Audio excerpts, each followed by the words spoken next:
the Sawgrass Everglades. Old town's getting ready for the hurricane. Up in Tampa Bay, they're ready to evacuate. Well, I'm stocking up on Gatorade and Gator Bait. I hear it's tearing through the condos in Miami Beach. TV telling us it's coming and we better leave. Well, I ain't going nowhere, gonna stand my ground. Too stubborn, too stupid, or just too proud of the place I'm from and who I am. Where the palms don't break, but they sure bend. Our heads stay down when the tide goes up. When most people would have had enough, say a few words that you can't understand. We work in the mud and we play in the sand. You can call me rich, but you damn sure can't afford us. And that's Florida for you. Oh yeah, Miami to Georgia, Pensacola, Delray Beach, out to Osceola. Don't make sense outside looking in, but damn, it feels good to be a Florida man. Today's show is sponsored by Farmer Joe's Fresh Market, located at 1401 Southwest Pine Island Road in beautiful Cape Coral, Florida. Farmer Joe's has your favorite seasonal winter squash on the shelves now. Whether you choose butternut, orange getty, or acorn squash, Farmer Joe's has it, by gosh. Everything you need and more, Lee County's greatest grocery store, Farmer Joe's. Joining us, respected businessman, attorney, political analyst, multimedia commentator, Mr. Ford O'Connell, and I'd like to welcome you to Cracker Culture. I am Smokin Joe. So go ahead and slap that share, like button, subscribe, and leave us a comment. You're not going to miss what we're talking about today. Ford, since we last talked, there's been a lot of stuff happening. What can you tell us is the latest in the polls with Trump and Biden? What news you got on that? Well, we've actually had a great revelation here, and it's great news for Donald Trump. According to the latest Reuters poll of the swing states that will decide, the 6 or 7 states will decide this election, Donald Trump is leading Joe Biden by 6 points. That is absolutely groundbreaking, and that's why you hear a lot of Democrats talking about maybe Joe Biden should step aside.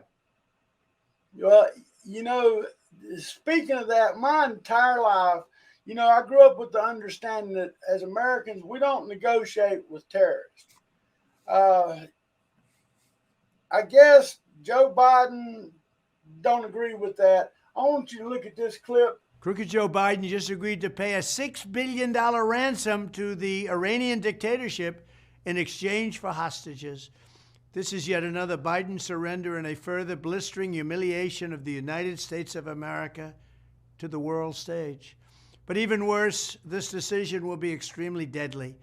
Biden is giving $6 billion to the world's leading state sponsor of terrorism, just as when Obama sent the Iranian regime pallets of cash for hostages in the dark of night. Remember? Plane loads of cash. Biden's ransom payment will be immediately used to stoke violence, bloodshed, and mayhem throughout the Middle East and all around the world, costing countless innocent lives. It's also guaranteed that the fanatical Iranian regime will use this money to advance their nuclear weapons program, putting Israel, the United States, and the entire world in very grave peril. They are reportedly just weeks away from a nuclear bomb, something which would have never happened under the Trump administration. Tragically, Biden's ransom payments also make it dramatically more likely that even more Americans will be held captive in the future, because Biden has shown that he will pay gargantuan sums of money, meaning the kidnappers turn a massive profit. They're making money hand over fist. So, you know, President Trump breaks it down, but I was thinking about that for Biden exchange. He done a hostage exchange, and it was over $1 billion per hostage. Well, look, you're absolutely right, Joe. Look, it's one thing to do a prisoner swap, a hostage swap. It's another thing to throw in $6 billion on top of it. Essentially, Joe Biden is paying a ransom, and that is against what is American policy when it comes to that. And Donald Trump's absolutely right. This money, the White House tries to tell you, oh, it's only going to go to humanitarian purposes. Nonsense. This money is going to go to terror activities in the Iranian nuclear program. Let's remember, Iran is the #1 sponsor of state sponsor of terrorism in the entire world. And on top of it, because you gave them $6 billion, rather than just doing a prisoner swap, you've incentivized them to basically take on more prisoners in the future. I mean, this is just counterproductive on every front. And somehow the Biden administration is telling you it's a victory. I just can't imagine. Like, I remember, back early in my childhood, when Iran first took hostages and it was all publicized. Could you imagine us cutting some kind of stupid deal like that then?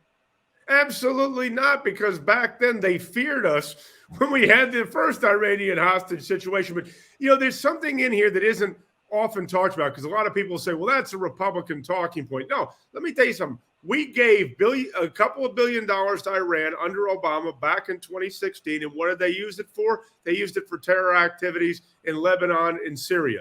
This is what they're going to do. So the idea that the U.S. government is going to monitor this $6 billion or it's only going to go to humanitarian purposes, it's just a flat joke. Yeah, it disturbs me every time I see these things. And again, it seems like there's a lot of political theater. And, there's a lot of excitement over Hunter Biden being indicted. I think that's more political theater as well. And I want to show a little clip here, and I want you to tell me what your thoughts are. The federal government has just filed an indictment against Hunter Biden on that gun charge. Our justice correspondent David Spunt has got the latest from the DOJ. David? Hey, John and Sandra, 4 pages here. Hunter Biden, Robert Hunter Biden, indicted by the U.S. attorney, or in this case, special counsel David Weiss, based in Wilmington, Delaware. As you mentioned, we knew this was somewhat going to come because his office said it would happen before September 29th. We have 3 counts in this indictment. This is related to the purchase of that gun. Remember, back in 2018, we've been reporting on it for several years. Hunter Biden made a false statement. This indictment alleges made several false statements about the gun charge or about purchasing a federal firearm. So, Ford, is this just more theatrics? The Hunter Biden gun charge is an entire scam, okay? He's never going to see the inside of a jail cell. Let's not kid ourselves. Why did they charge him with a gun charge? Because it was the only charge that was not connected to Joe Biden within the charges that could conceivably be brought against Hunter Biden. Remember, this is all about trying to block bank statements from Congress from coming out showing that basically Hunter and Joe Biden both benefited from their corrupt business dealings in Ukraine, China, and elsewhere. So this whole thing is a scam to get the American public to say, oh, well, justice was served. That's nonsense. And they had to charge him with his gun charge because they gave him the greatest plea deal on the face of the earth. And a judge appointed by a Democrat said, no court in the history of the world would accept this plea deal. That's why we are where we are. Well, and you look at this, I really think it was to take away from McCarthy trying to impeach Joe Biden. I think a lot of this is, like I said, theater to move you to look into something else. And the reason I say this is really what people, when they see us in America from other countries, think our government looks like. Check this out. Can we ask you about this news that Speaker McCarthy has formally launched an impeachment or has said he's going to direct? God, really? Oh my gosh, it's devastating. Ooh, don't do it. Please don't do it. Senator, oh no. Have you ever in your life seen an elected official act in that manner? How about an elected official dressing in that manner, too, who's a United States senator?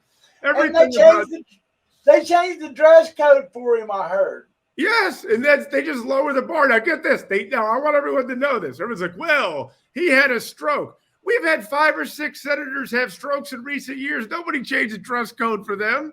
And here's the best part. This is the Fetterman rule. They changed it for him, but the help has to show up in the same clothes. I mean, this is absolutely insane. But this is where we are. We lower the bar on everything, and then you wonder why we are at the place we're at right now in society. I mean, none of this should shock you.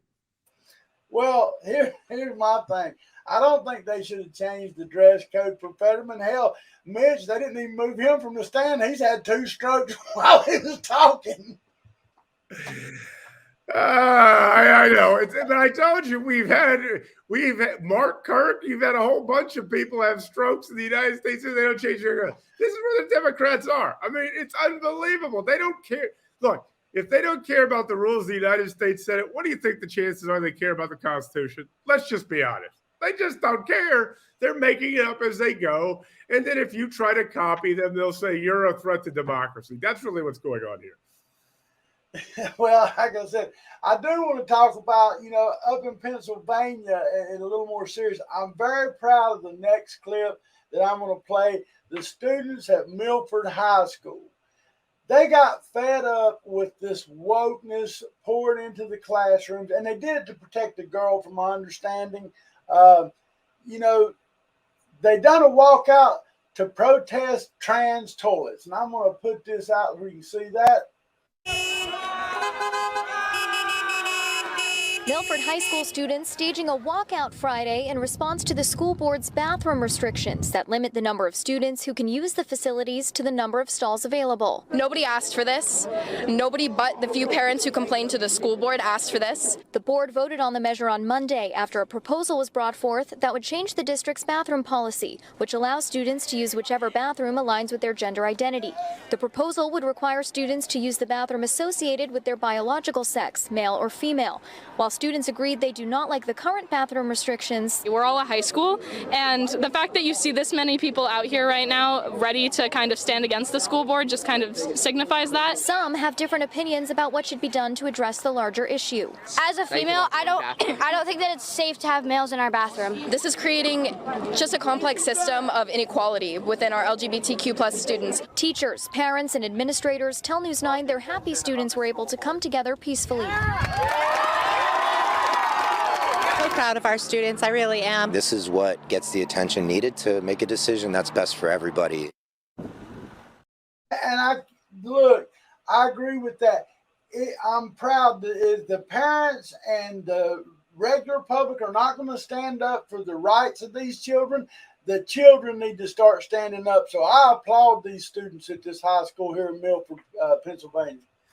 Absolutely right. And it has nothing to do with LGBTQ. What it has to do with is a very simple thing. It's not safe to have men in young women's bathrooms, and young women need to feel safe in their bathrooms. I would also say it's not safe to have a woman in a man's bathroom either. I mean, it's all about common sense and safety. And unfortunately, the media is twisted every which way to Sunday. Good on this high school. I agree with you. Well, Ford, many Floridians, they've lost everything with these hurricanes, and they're dealing with new losses. Insurance companies are revoking policies and not renewing existing policies. Many have lost faith in their governor, and Ron's blaming state legislators. What can you tell us about this, Ford?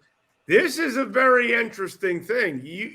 The state legislators thought that they did everything. They've been out there saying that, particularly in Southwest Florida, that they've been doing everything when it comes to the insurance game. Well, recently, Ron DeSantis told the Miami Herald that, frankly, a lot of the problems we're having with the insurance, not only the lack of ability to get coverage, I believe on a back-of-the-hand calculation, the average Floridian is paying about $6,000 a year for their home insurance in 2023, which is 42% higher than last year. Now, when you take all that in there, Ron DeSantis recently told the Miami Herald that it's actually the state legislature's fault because they didn't go far enough to implement the changes he wanted.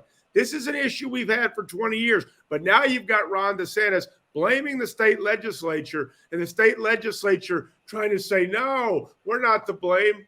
So we got to get to the bottom of this because someone here is lying. Well, just yesterday, a real good friend of mine, very close friend, called me and he said, he says, I get a letter and a call. He said, they're not going to renew my homeowner's insurance or my car insurance here. And he said, I've had the business with these people for 30 years. He says, unbelievable. He said, and now he said, everything's going up. He said, I'm at a point in my life where I love living in Florida. I don't think once I hit retirement, I can continue to live in Florida because I can't pay these bills with them going up. I could have paid them at what they were, but with everything that's happened in the economy, the insurance, all this has caused these people to feel like they need to sell out and relocate. Yeah, I know, and that's an unfortunate thing, and that's not good for Florida. I will tell you, I remind you this every single time, that Florida, particularly South Florida, is basically funding the rest of the nation in insurance, but due to frivolous litigation in fraud claims. I mean, we have a real problem, but this is the job. This is why you elected your state legislature. This is why you elected your governor. We are at the apex of Florida's popularity around the nation and in Florida. And if you don't fix this problem, we're going to go right back to square one. And that's truly unfortunate. Well, you know, and I want to ask you this. You got the insurance. The car insurance is killing me right now. I'll be honest myself. Well, now, has the DeSantis campaign suffered the kiss of death? I mean, especially I want to talk about the RPOF voted against the signing of the loyalty pledge. I mean, the Republicans in Orlando made it clear they're backing Donald Trump. Look, I was not ever a fan of this RPOF pledge. This was designed to basically knock Donald Trump off the ballot when it came around to the Florida presidential primary. This was designed to help Ron DeSantis. And what you saw was State Senator Joe Gruters stand up with a lot of Trump supporters and knock this back. This was always a trick, a little bit like that 14th Amendment stuff we've been talking about when it comes to the primary ballot in Florida. And basically, you had a lot of DeSantis' people trying to make it very, very tough for Trump to get on the ballot. Yeah, well, like I said, Orlando made a statement. They are backing Trump. And I mean, you know, I know maybe some on the other coast of Florida maybe feel a little different, but I don't think DeSantis has got the same voter support he once had. Well, I think what's more important here is, remember, when you have this vote in Orlando, that's among party insiders. Remember, party insiders, at least at the state and local level, for a very long time were unified behind Ron. Remember that. And now what you're seeing is that these very party insiders are telling you that barring a seismic event, Donald Trump is going to win the Republican nomination. He's going to be the Republican nominee. I think that is the real thing. You know, Joe Gruters was talking about this for a while, but, you know, there's a lot of people that really didn't talk about this whole vote, thinking that, you know, they could keep this going. And then all of a sudden it was a seismic turnaround in favor of Donald Trump. Well, the people will speak here soon, so we'll have to see. I just wonder if maybe Ron just sort of go ahead and pack it up and try again next time. Well, look, Donald Trump's going to be the nominee. When he wins Iowa, he certainly will be the nominee, which is the first primary contest, about 4 or 5 months from now. Look, I just don't believe this is a one-person race. Okay, there's one person in this race. It's Donald Trump. You got a whole bunch of other candidates, including Ron DeSantis, Vivek Ramaswamy, et cetera, who are polling in single digits. This is not a 2-person race, a 3-person race, a 4-person race. Donald Trump has 60% support in the Republican primary. This is his nomination, and frankly, everyone else needs to recognize it. Yeah, I agree. Well, I want to come down here to Fort Myers. I got a few things I want to talk about in Lee County. And I have to say, I think this is going to be the meat of our show here, the Lee County topics. There's several of them. The commissioners met yesterday to decide on contracts regarding our waste disposal in Lee County. There was waste management has pretty much been controlled by the same company here in this area for years. And for the most part, everybody seems to be happy with the job they've done. A new company tried to come in. And I want to play a clip, and I'm sure that you'll know the players. But for the thing that I'm to just get the feel of the way this meeting was going, and you let me know what your opinion of this is. Thank you, staff. I appreciate the opportunity to speak this morning. I'm here. We decided to not protest and go after it, but area as a whole, and we killed it. You'll have someone speak. put it back out to bid. I'll guarantee that bid, even Waste Management submitting right now, is going to come down because of us. $40 million. John Archambault. I'm retired after 48 years of a garbage man. I have a unique situation where I worked half of that in the private sector and half in the government as director for Solid Waste Authority. Mr. Archambault and Mr. Lamangino and Mr. Badala. Chairman, my name is Bruce Strayhorn, and I've represented Waste Management going back to the 1980s. I appreciate the opportunity to speak on this subject. As you've heard from the previous speakers, we're not asking for a backdoor deal or anything. We just want to be considered. I can make some mistakes on drainage. I can make some mistakes on lawn maintenance, but I don't want to make a mistake on picking up the man's trash. Mr. Chairman, Waste Management has been here and will be here and will continue to be here. Mr. Chairman, do what's right. No further discussion, so at this time we'll just go ahead and vote on the motion that's on the floor. Are there any objections to the motion that's on the floor? Aye. Aye. Aye. So we have 3 objections to the motion on the floor, so it does not pass. So at this time then we'll come back to the board. Commissioner Ruane and Commissioner Hammond supported the motion that was on the floor. No judgment on Waste Management by my part for sure today, was just really trying to get to the fairness of the process. When you have great companies that want to compete to provide service for your residents, I think we have a request for procurement process and we just go through the process and let them compete and may the best company win. I think there could have been even companies who are not in the room today that could have taken part in that competition, but we'll never know. Same as staff makes mistakes sometimes, but these mistakes shouldn't be put on us. Okay. So I see the motion carries 3-2. Commissioner Hammond and Commissioner Ruane objecting. And again, nothing against the incumbent, just the process. Ford, I don't know what you felt when you watched that, but I was waiting for Tony Soprano to walk through the door any minute. Yeah, there is no question that this isn't the last you've heard of the Waste Management crew. They're going to be back at this. I just, what is so amazing here is that they're all trying, like even the county commissioners are trying to pretend like, I can't even believe we're having this discussion. Sure, 3-2 in a normally unified setting tells you that there is some trouble a brewing. And here steps up Big Daddy Strayhorn. Do the right thing, Commissioner. Do the right thing. And, you know, he's put the law down right there. And to see Hammond and Ruane go against the institution like that, man, there's something going on in the yeah, I mean, they're like, in the man's trash. I mean, you might have a car accident, but you got to leave it to the man's trash.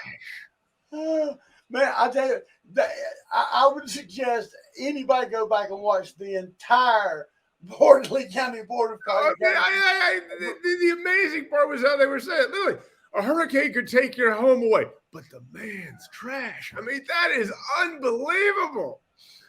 And here's my thing. How dare you challenge the institution? Well, here's the way I look at it. I've lived here all my life. I want to decide which crime family I want to go with, the old one, or maybe I want to give the new boys a chance. You know, again, I thought the idea was to have the best situation out there and let them all, you know, bid up, but, you know, apparently not. No. Well, and this being said, I do think the boys should have the right to bid. I want to see them gentlemen get out there and take on Strayhorn for the trash. Yeah, well, I'll just tell you this: there were some other uncomfortable people in that room. I mean, notice Greenwell didn't want to have any part of that conversation. He's got like ducking in the corner. Yeah, it's some little. I don't know why this happened. I mean, unbelievable. What was more impressive was how uncomfortable they looked up there while having this conversation.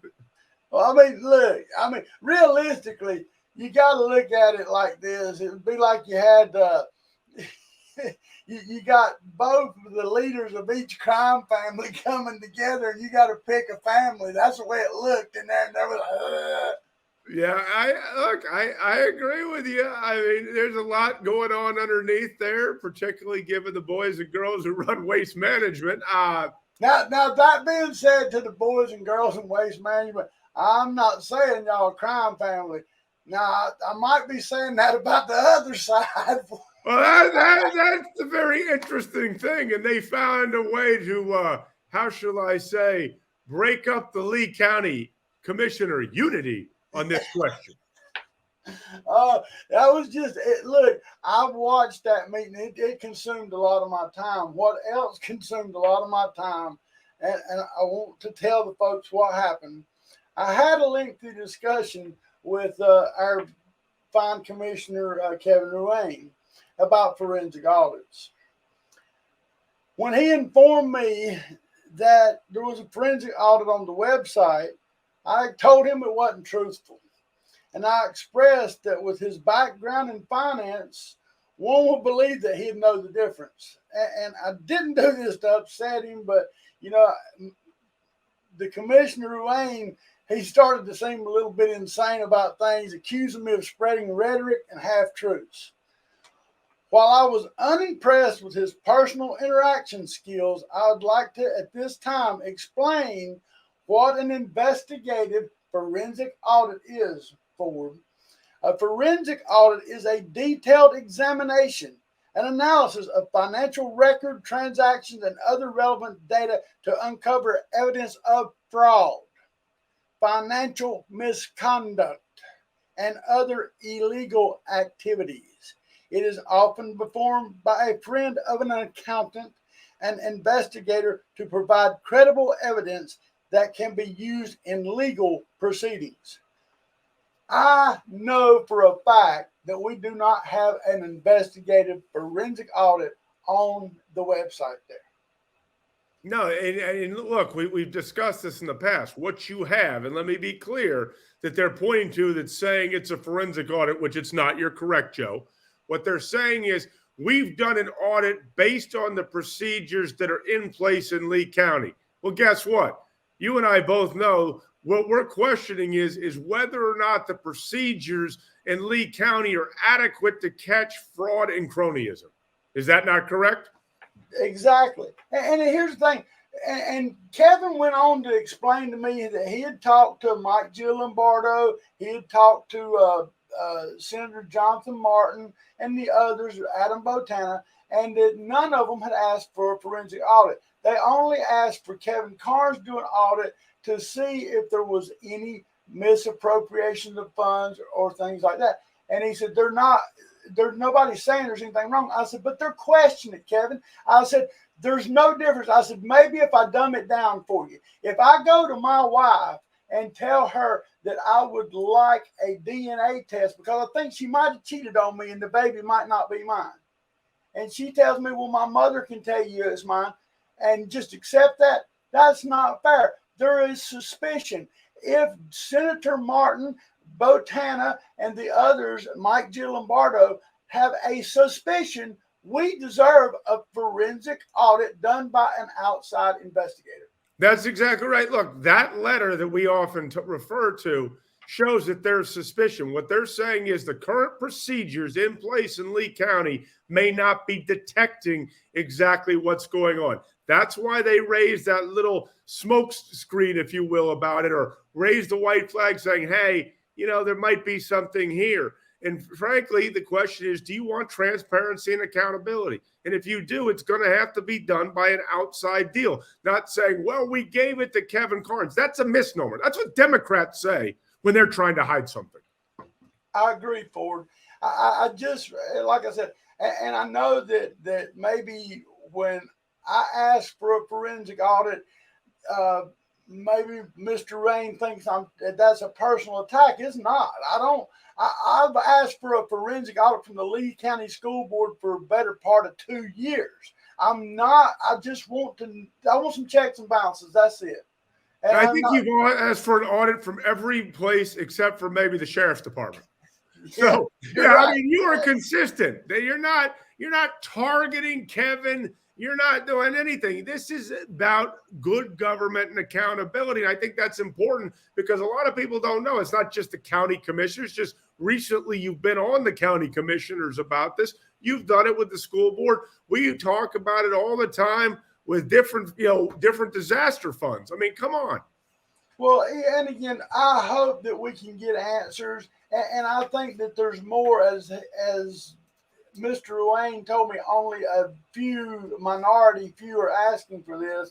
Well, I'm probably the lead one of the minority that I would like to see a forensic audit, and I can tell you specifically where I'd like to look at. If you need specifics, I would like for you to look at the CARES package. I would like for you to look at the relief packages for the hurricanes, both of them. I would like for you to look at the money that was supposed to be for people that was displaced in the homes. That's where I want this audit done from the county. Yeah, and I think, again, that is all reasonable. But, I think we play these games with these words. And, unfortunately, that's what Democrats do. Are we Republicans and about good government and transparency? Are we going to be, we're going to let a fraud go here and there? Because remember, or cronyism, but remember, when you do that, it's only going to get bigger and bigger. And I think that what happens here is a lot of people in Lee County don't think about it because, it's majority Republican. They think that the procedures must work. And I'm going to tell you, the residents of Lee County who are majority Republican, they should always be raising questions. Raising questions doesn't make you a traitor. It doesn't make you a bad guy. It makes you a true Floridian and an American. But it won't get you liked. I can promise you that. No, it's not. And I know you like to raise Cain every now and then. Well, and we brought up that I've been trying to get the audit from the school board. They had a meeting last night, and I have to say I was very unhappy for the residents of Alba. Lee County School Board went against the citizens of Alba and voted to move forward with the construction of the new high school in a 5-2. And it was, I want to play a clip of this, and I think it's kind of surprising to me. Citizen of Lee County, I'm disappointed it's come to this. I don't think we should be building here. I will say that, and I have to give some context. This is a county that doesn't plan. It builds where it wants to build. It doesn't provide or require builders to set aside land for libraries, for schools, for green space, for fire stations, etc. The consequence of that is that we are left looking at sizable pieces of property that are not allowable for commercial building, but are allowable for public building. And that is how we've ended up where we are. This is not a punishment. We are not building a prison. We are not building a rehab facility. We are building a school for children. And the way I look at a school is that it's a gift. This will be a roll call, so you say aye or nay, or however you want to say it. Mr. Fisher? Aye. Mrs. Giovanelli? Yes. Ms. Patrica? Yes, please. Ms. Jordan? I'm going to say no. Ms. Langford Fleming? Nay. Ms. Morgan? Aye. And I am an aye for going through phase one here. Okay. The motion carries 5-2. So, I was shocked. You had a school board member just blatantly tell the truth for once about how Lee County does things, for first of all. Yeah, I mean, look, that was refreshing. And that's exactly right. I mean, everyone uses the word when they're running for office in Southwest Florida about smart growth, but the last thing we actually have is any sort of smart growth. What we just kind of do is we build as we need, and then you wind up with a situation where you've got it. You can only build certain things in certain places. What I found interesting here, and I know you did too, correct me if I'm wrong, didn't Jada Fleming vote no? Shit, that shocked me. And you know why? Because she knows what I know. And that Alva is a quiet town on the Caloosahatchee. And I bet that they want to stay that way. And, she's the only one to do it. I think that, Armour technically represents the area. He should have been a no, too. I mean, that's not. I mean, do you represent District 5 or not? I mean, no, but do you not realize how much that's going to increase Armour's property value?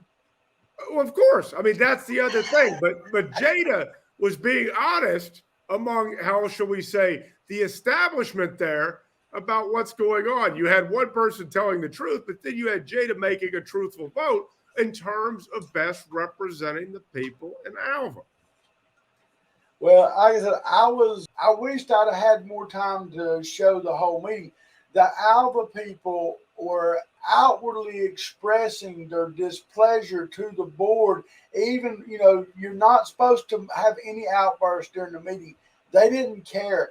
And they were brutally honest to Chris Patrica.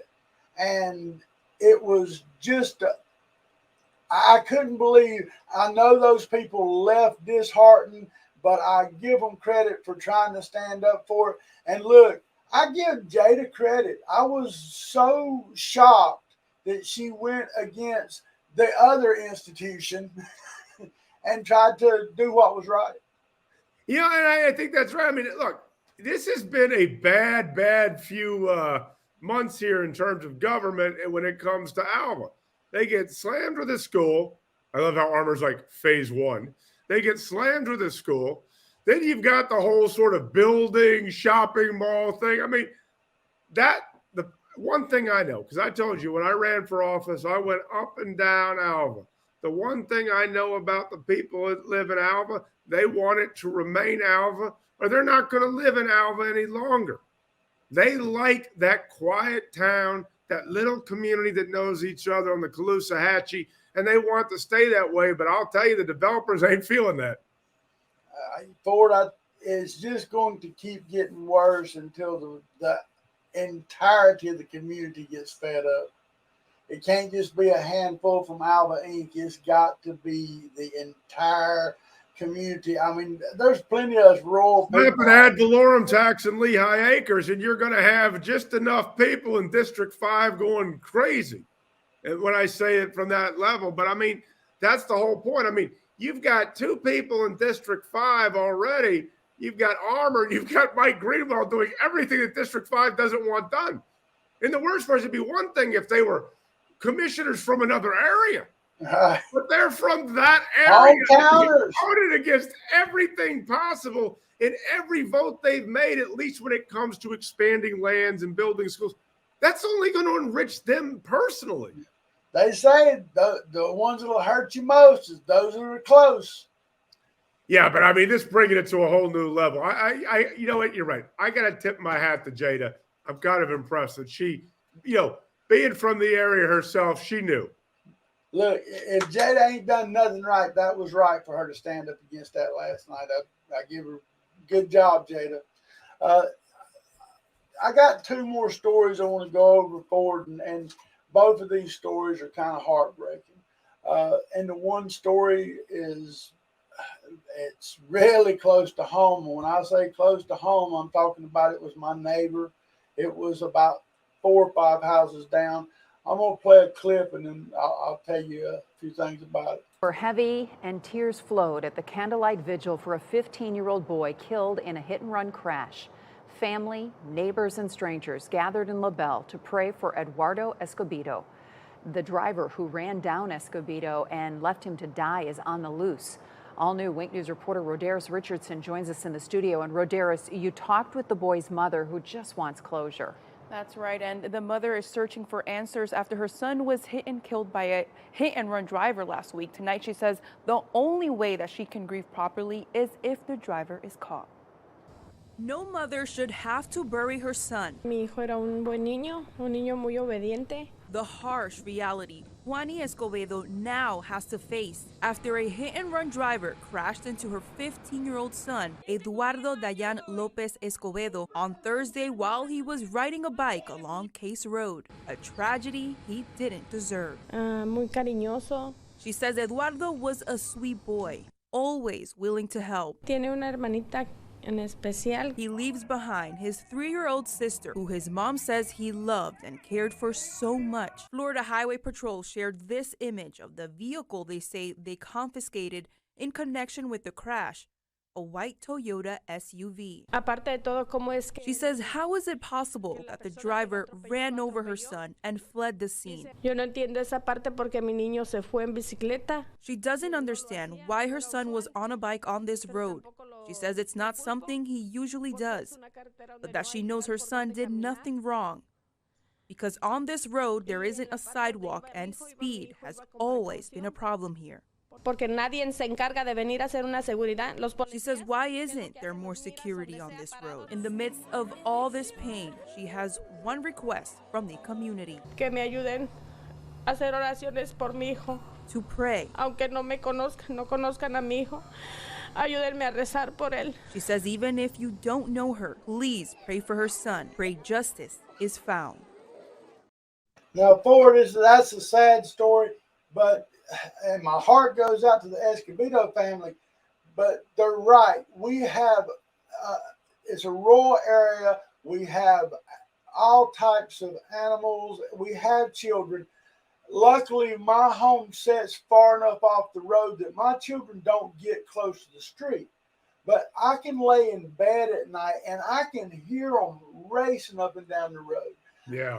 I think that the best thing the community could do for the Escobedo family to honor this child is to put some type of I don't know if it's speed bumps or something to slow it down a little bit. I mean, there was a slow watch for children sign.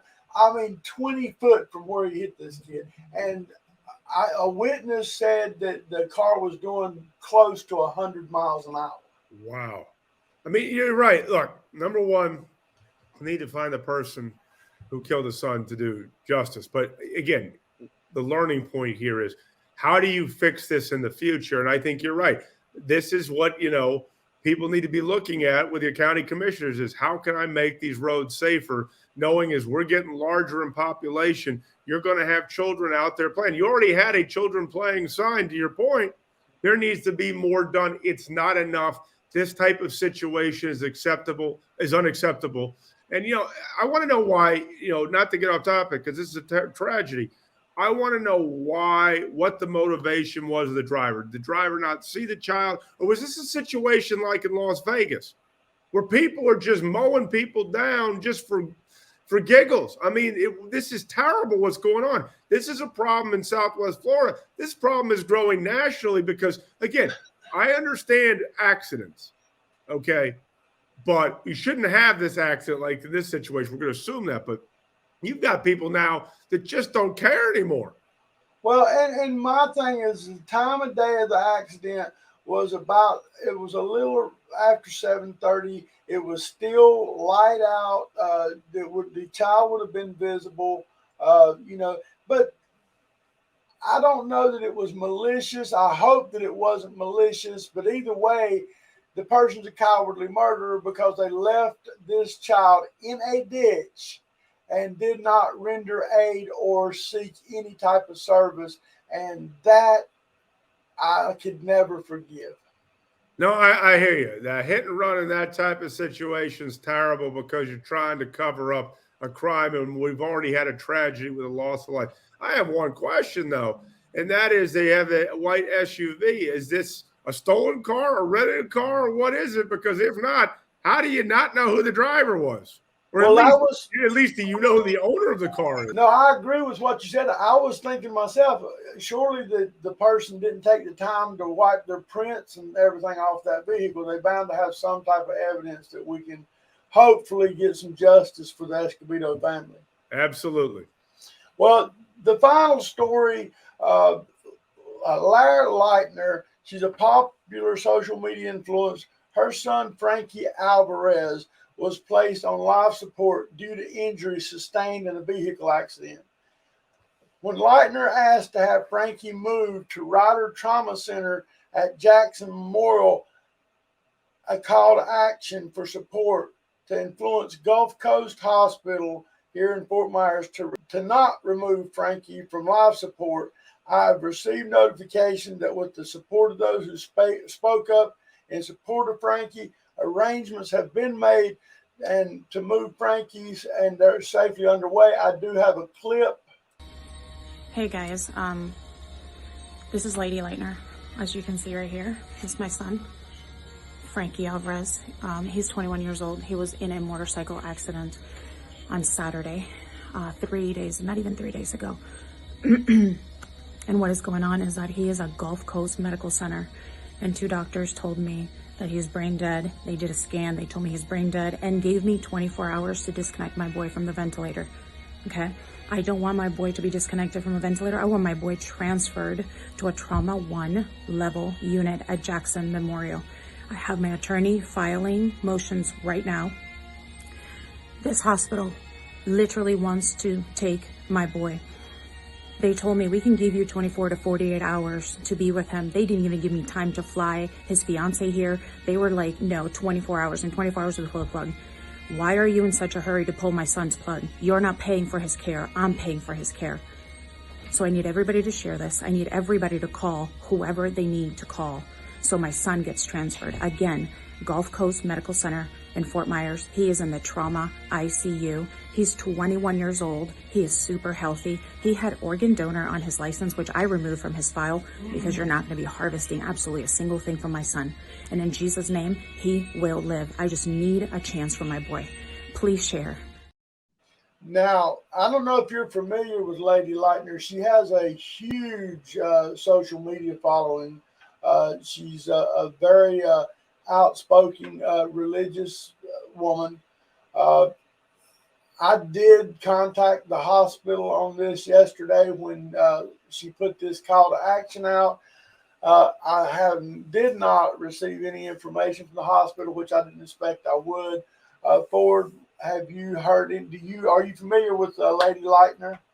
Yeah, I am. I mean, on the periphery, but I think what she's bringing up is, this idea you're going to tell someone that you're going to pull the plug on their kid in like less than 72 hours. I mean, what she's basically saying is, I want a second opinion. And you know what? My heart goes out to her. I mean, that's exactly right. This is her boy. This is how we would all feel if we were in her situation. Especially, 21, prime of his life, etc.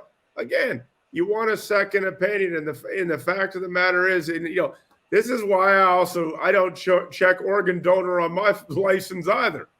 Right. Well, and that's the thing. There was some speculation, not accusing Gulf Coast. They've done plenty of work on me, but there was some speculation that they pushed for this so they could harvest the organs. I don't know. I was working on this story and I didn't have time to put everything together I'd like to put out on it, but there was a huge prayer vigil last night, Gulf Coast Medical. And, I pray that the child does respond, and my heart goes out to anybody in this situation for it. And look, this is something that should be reviewed. I mean, I think that when you have a situation like that, everyone would want a second opinion. And if you're blocking people from being able to get a second opinion because of a Florida law, that law should be reevaluated. Well, and like I said, I'm not familiar with the law. I just know that another news source was doing a report on it, and I will follow up on all of these stories. The Labelle story with the Escobedo family, and I want to say one thing about the Labelle. You've seen the support for the Escobedo family. That's the way these small towns are now. The former wildlife officer, Julian King, who was murdered here in Labelle, they're coming up, I think it's October 7th from 11 till 2 p.m. The Two Peas Cafe is hosting an event, and they're hosting an event, and the proceeds are going to go to the Southwest Florida Heroes Foundation. This is the 4th annual, I think they call it the Be Like Julian event. That's at Two Peas Cafe in Labelle. You're to check that out. Ford, we're going to wrap the show up here. I appreciate you coming on. folks, you can find Ford at FordO'Connell.com. He has a huge following on X, and you can find him on most conservative platforms. Ford, I'll see you next time, brother. You got it, my friend. Thanks.